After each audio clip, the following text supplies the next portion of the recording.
Kama ni mara yako ya kwanza unatembelea chaneli yetu ya Top 5 Media, tunakuomba ubonyeze neno subscribe, kisha kwa chini itatokea alama ya kengele. Tunakuomba ubonyeze kengele hiyo ili uwe wa kwanza kupokea taarifa katika chaneli yetu. Asante. Habari kubwa ya kimichezo ambayo tunakwenda kuiangaza mezani siku ya leo ni kuhusiana na kile ambacho kimeweza kujiri kutoka katika shirikisho linalosimamia mpira wa miguu barani Afrika. Hapa tukienda kuongelea CAF, ambapo kwa upande mwingine CAF siku ya leo wameweza kutangaza ratiba kamili ya michuano mikubwa ya kombe la shirikisho barani Afrika kwa msimu mpya wa mashindano wa mwaka 2026-27, ambapo tunakwenda kuangalia ratiba hii ambayo imeweza kutangazwa ya michuano mikubwa ya kombe la shirikisho, kwa sababu katika nchi ya Tanzania tutakwenda kuwakilishwa na vilabu viwili katika kombe la shirikisho, yani klabu ya soka ya Azam ambao wao walimaliza katika nafasi ya 3 kwa msimamo wa ligi kuu ya NBC uliomalizika, bila kusahau klabu ya soka ya Singida Black Stars ambao wao waliweza kumaliza katika nafasi ya 4. Sasa fahamu, katika michuano mikubwa ya kombe la shirikisho kwa mujibu wa kalenda ambayo imeweza kutangazwa na shirikisho la mpira wa miguu barani Afrika CAF ni kwamba mechi za first preliminary round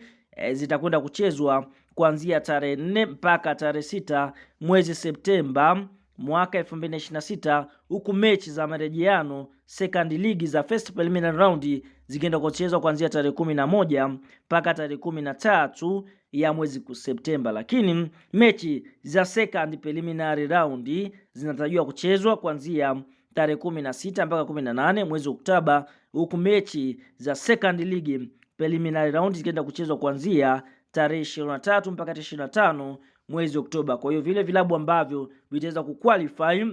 kwenda second preliminary round, basi moja kwa moja vitakwenda kucheza mechi za second preliminary round, kisha mara baada ya hapo tunaona hatua ya makundi kwa michuano mikubwa ya kombe la shirikisho inatarajiwa kuanza kuanzia tarehe 27 mpaka tarehe 29 mwezi Novemba kwa mwaka 2026 na mara baada ya hapo tunaona mechi 6 zitapigwa na mechi ya mwisho inatarajiwa kuchezwa tarehe 22 mpaka tarehe 24 mwezi Januari 2027. Kwa hiyo kama timu zetu za nchi ya Tanzania zitaweza kufanya vizuri, basi tutakwenda kuziona katika hatua ya makundi. Sasa turudi kwa kile ambacho kimeweza kutuleta mezani siku ya leo, ni kuhusiana na ratiba kamili. Je, klabu ya soka ya Singida katika ile mechi za raundi ya kwanza zitakwenda kukutana nani? Je, klabu ya soka ya Azam watakwenda kukutana nani? Fahamu, klabu ya soka ya Azam kwa mujibu wa ratiba ambayo imeweza kutangazwa na shirikisho linalosimamia mpira wa miguu barani Afrika CAF kwamba klabu ya soka ya Azam wao hawatocheza first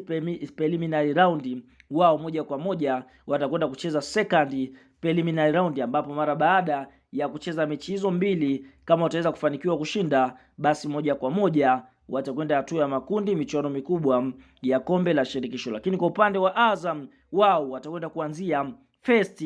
preliminary round, ambapo tunashuhudia kwa mujibu wa ratiba ni kwamba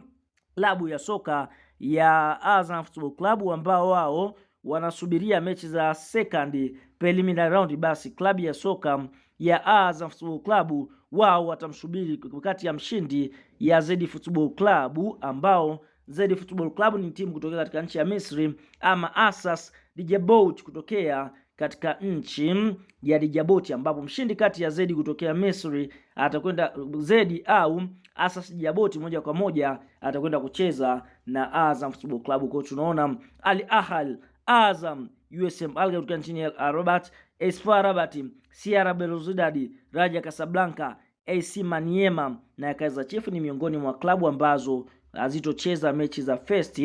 preliminary round. Lakini tunashuhudia Singida Black Stars wao moja kwa moja wataenda kuanza kucheza first preliminary round, ambapo tunaona kwa upande mwingine Singida mechi yake ya kwanza atacheza dhidi ya Al Ghala Esiwau kutokea Sudani Kusini, ambapo mechi ya kwanza wataanzia ugenini kama tulivyokujuza ratiba na kama akifanikiwa kushinda, basi moja kwa moja katika second preliminary round tunashuhudia anaweza kutana kati ya klabu ya soka ya Al Hilal Madin kutokea katika nchi ya Libya au Tusker, yani mshindi kati ya Al Hilal Madani kutokea Libya ama Tusker, moja kwa moja tunaenda kucheza kati ya mshindi kati ya Al Ghazal wa ya Sudani ama Singida Black Stars. Kwa hiyo tunaona mechi zote za Singida na pia atakwenda kuanzia ugenini. Kwa hiyo hiyo ndiyo ratiba ya mechi za kombe la shirikisho ambayo imeweza kutangazwa na shirikisho linalosimamia mpira wa miguu barani Afrika, CAF. Tuambie na comment kuelekea katika mechi za kombe la shirikisho. Je, vilabu vya Tanzania Singida na Azam unaviona vikifika mpaka hatua gani? Toa maoni katika comment na tutakuja kuyasoma.